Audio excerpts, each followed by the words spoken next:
morning everyone. Happy to be meeting you once again in this online mode. In today's session, I am going to deal with parts of speech. You remember and do you know how many parts of speech are there? There are 8 types. Okay? What are they? Noun, pronoun, verb, adverb, adjective, preposition, conjunction and interjection. Have you heard of them?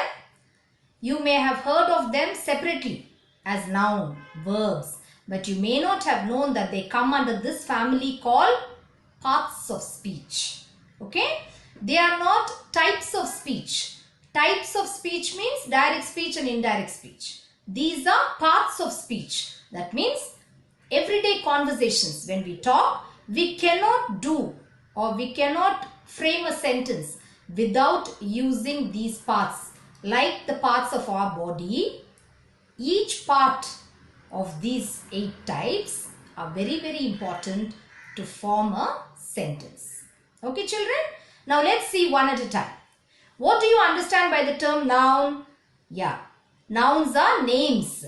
Names of persons, places, animals, things. You must have learned them already, isn't it? Nouns once again are divided into 2 types. What are they?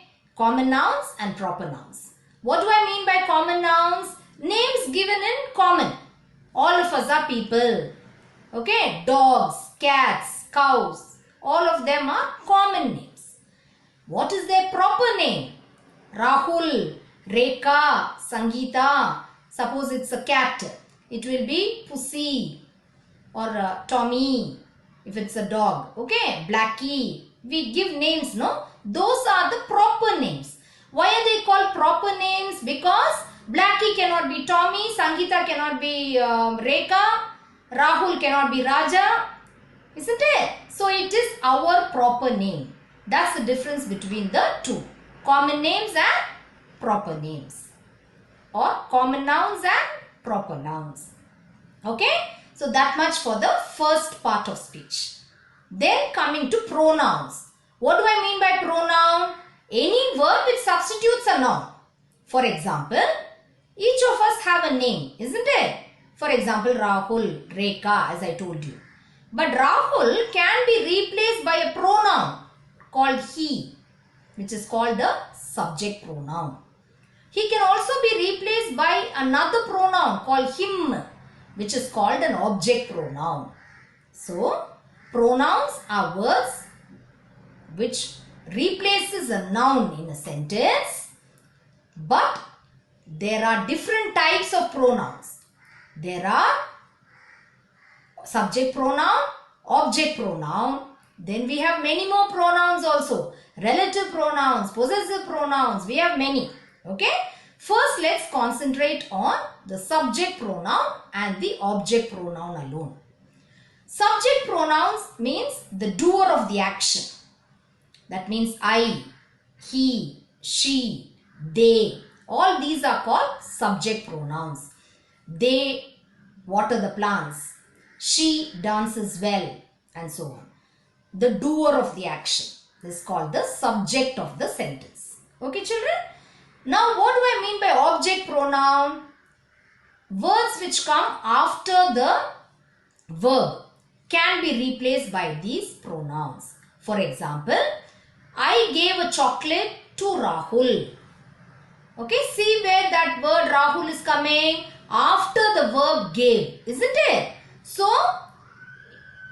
anything that comes after a verb, if it answers the question whom or what, okay, then they are said to be direct objects. Okay. Now, Rahul, that word is in the object position. That means it comes after the verb. I gave a chocolate to Rahul.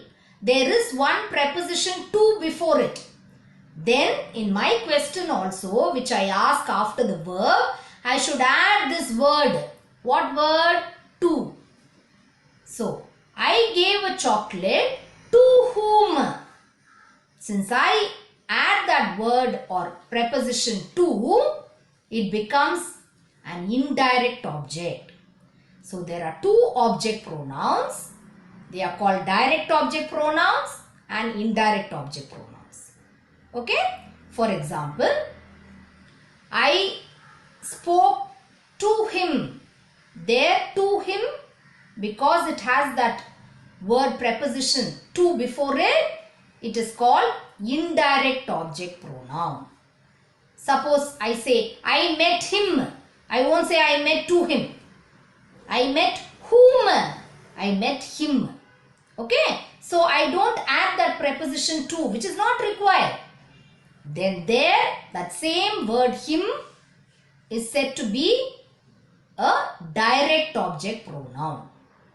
I repeat, if you ask the question whom or what after a verb and you get an answer, that answer is said to be your direct object noun, or it can be pronoun also, direct object pronoun. But if you ask the questions to whom or to what after the verb and you get an answer, then those verbs are said to be, those words are said to be indirect object nouns, or it can be pronouns also, as I told you. Okay? So I gave a chocolate to Rahul. I is the doer of the action, so it is a subject pronoun. Gave is the verb. Next I will be explaining that. I gave what? A chocolate. So I am asking the question what with the verb, and I get an answer, a chocolate. So that a chocolate is a direct object because it directly answers my question. Now, I gave to whom? To Rahul. I add that word to, isn't it?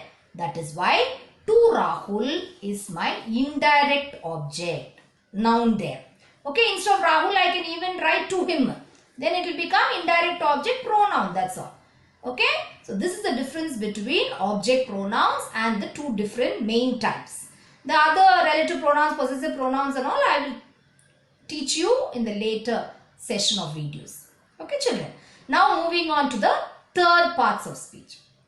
What is it? Very good. Verbs.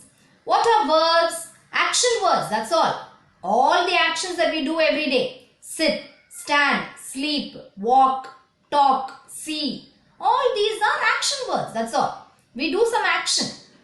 Not 1, 2, 3 start, not that sort of action. Anything that we do every day are all actions done by us, and such words that we use to show actions are called verbs. Okay, children? And verbs once again have tenses. We have many tenses in English. We have the present tense, we have the present continuous, we have the present perfect, then we have the present perfect continuous, same way past tense, past continuous, past perfect, so many we have. That I will deal with in a later session of video. Now we will only concentrate on our parts of speech. Okay?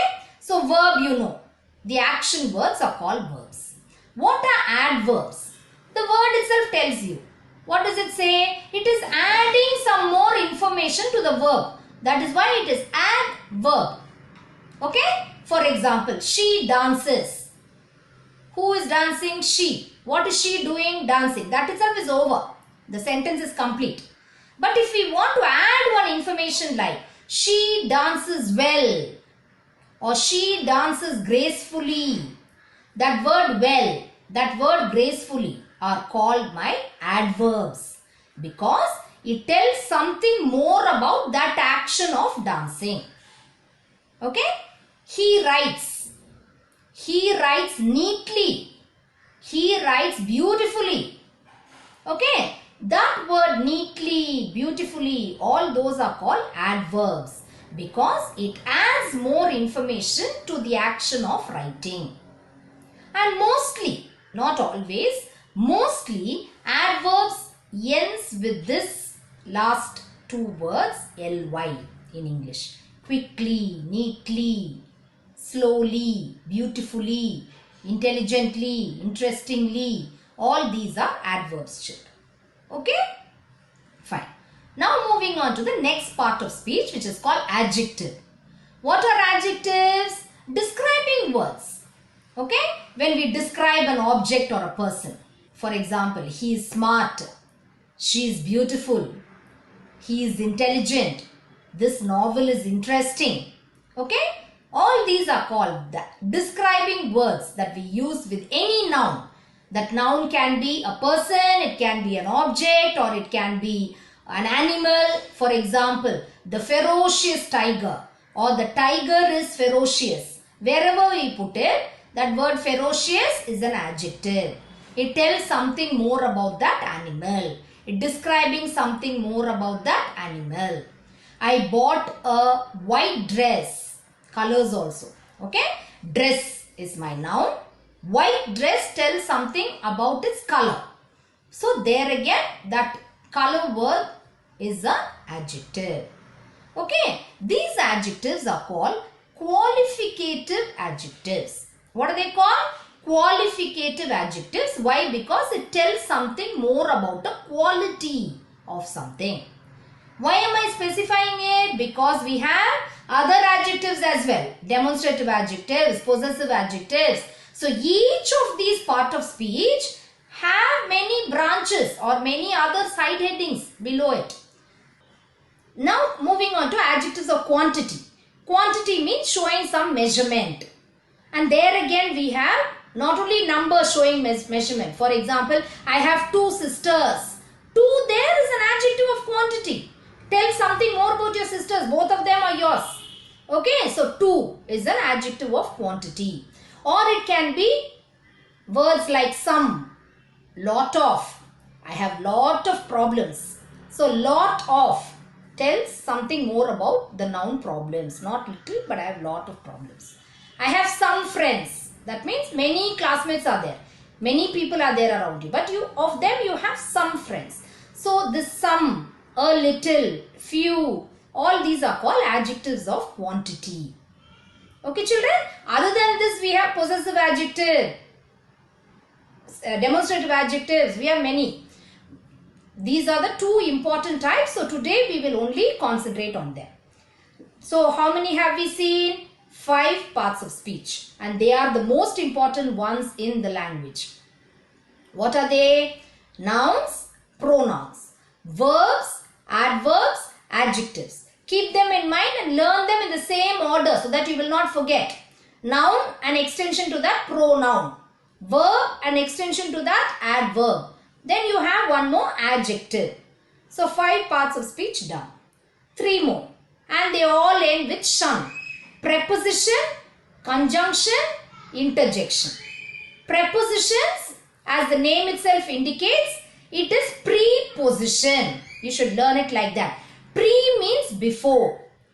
Position means place. So, these prepositions are placed before a noun. Always, these prepositions are placed before a noun. If I give you examples, you will understand them better. There are lots of prepositions in English. A few of them are on, in, about, before, after, of, from, between, near, far. Okay, let's see them in sentences. The book is on the table. So where is that word on coming? Before the noun, table. And it is also showing what? The position or the place of the book. Where is the book? Not anywhere. It is on the table. I went with my friend. See there, my friend is a noun. Where is with coming? Before the noun. Okay, and what is it showing? It is showing with whom I am going. Okay, it tells my position also. I am going along with my friend. Okay. She walks beside me. Beside is a preposition. Me is your pronoun there. Noun or pronoun it can be. Okay. Beside me. And it tells also the position where she is. She is next to me. She is walking beside me. Beside me means next to me. She is walking. Just next to me she is standing and walking with me. Okay children. So prepositions are words which are prepositioned or placed before nouns. And it is also used to denote or show the position of an object or a thing. Got it? Fine. Next, moving on to conjunction. What are conjunctions? Connecting words. And there again we have two types of conjunctions: coordinating conjunctions and subordinating conjunctions. Is it becoming confusing? Just remember, conjunction. Okay, junction, where everything meet. Connecting. So, two sentences which are in some way related to each other can be brought together or connected by these words called conjunctions. What are coordinating conjunctions? Coordinating conjunctions just connect two sentences, that's all. Two sentences, I told you, in some way related to each other. For example, I take idlis for breakfast. I take dosas for breakfast. Two sentences, two different sentences. But what are they having in common? What you are eating for breakfast. So instead of keeping them as two sentences, these two sentences can be linked together or connected together by this. I eat idlis and dosas for breakfast. Or I like idlis and dosas for breakfast. Okay? See how you connected two sentences by using this word and. That is called coordinating conjunction. It can only connect two sentences which are in some way related to each other. And if you take out that and, the two sentences will be complete by itself. Okay? Another example of a coordinating conjunction is because. I am late to school. I woke up late. Two different sentences. But what is common? Both actions are connected to you. I was late to school because I woke up late. You remove that because, the two sentences will exist by itself. It will remain the same. Okay? So those are called coordinating conjunctions, where it only helps to link two sentences without changing any word in the two sentences. Okay, children? Another coordinating conjunction is but. I like coffee. I don't like tea. They are two sentences. Two different sentences. What is common among them? Your liking. Isn't it? Now see, you can put that but. I like coffee, but I don't like tea. Or I don't like coffee, but I like tea. Whichever way you take two sentences, you connect them by this conjunction called but. If you remove it also, the two sentences will remain the same. I like coffee, I don't like tea. They will remain the same. Okay, so they are called coordinating conjunctions. Now coming to subordinating conjunctions. Subordinating conjunctions also links two sentences, where one sentence, which is the subordinating clause, it will depend on the main clause for the completion of its meaning. Let me give you some subordinating conjunctions. As, since, although, though. Okay, all these are called subordinating conjunctions. Let's see some example. As I was sick. Is the sentence complete?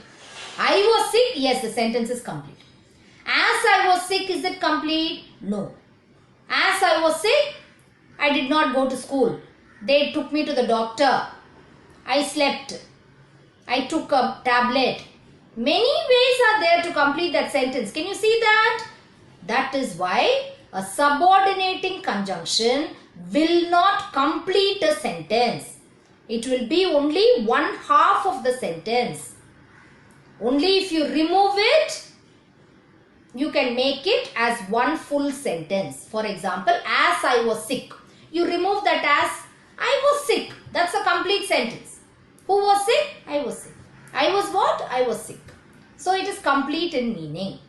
But if you put this subordinating conjunction as, You have many ways of completing the remaining part of the sentence, and that is why it is called a dependent clause or a subordinating conjunction. It subordinates, it depends, it comes under another sentence for the completion of its meaning.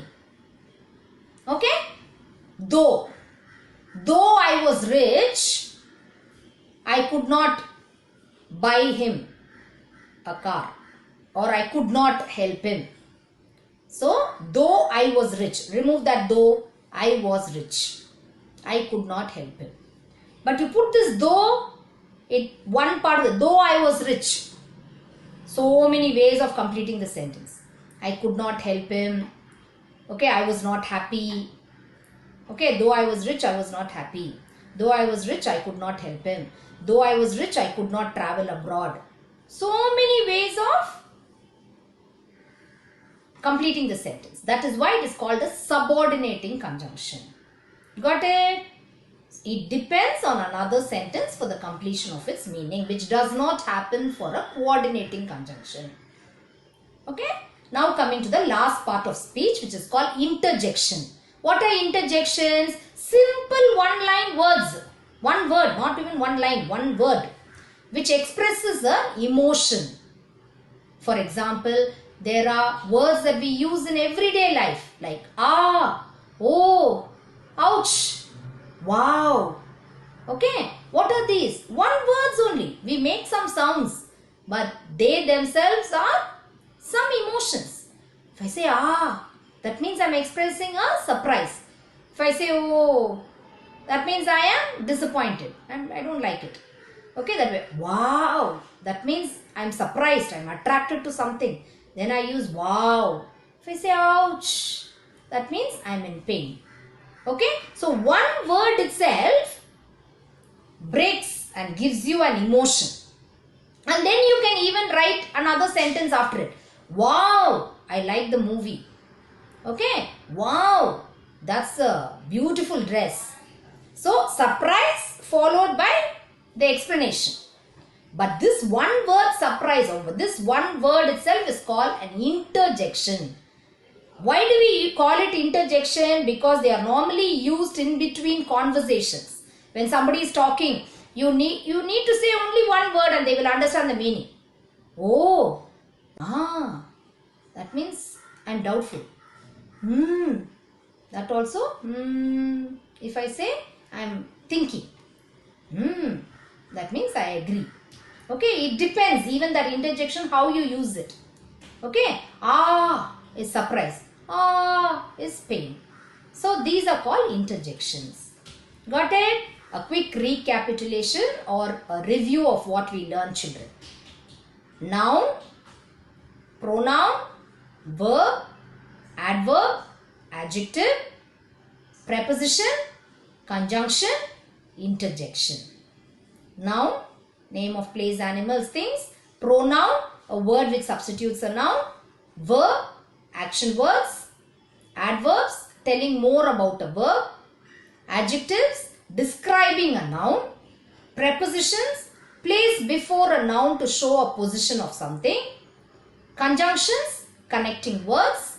And interjections, exclamatory words, which normally has an exclamation mark after it. Ah, exclamation. Wow, exclamation. Okay, showing some emotion of us. Was it clear to you? I will be sharing a worksheet with you with some underlined words, and you should correctly identify the part of speech of that particular underlined word. Okay, children? With that, we come to the end of today's session. If you have any doubts, you may clarify it through Bobji Uncle. He will send me your messages if you have any doubts, and I can clarify your doubts one-to-one also over the phone. Hope you liked the session. Till we meet again. Bye-bye. Take care. Stay home. Stay safe.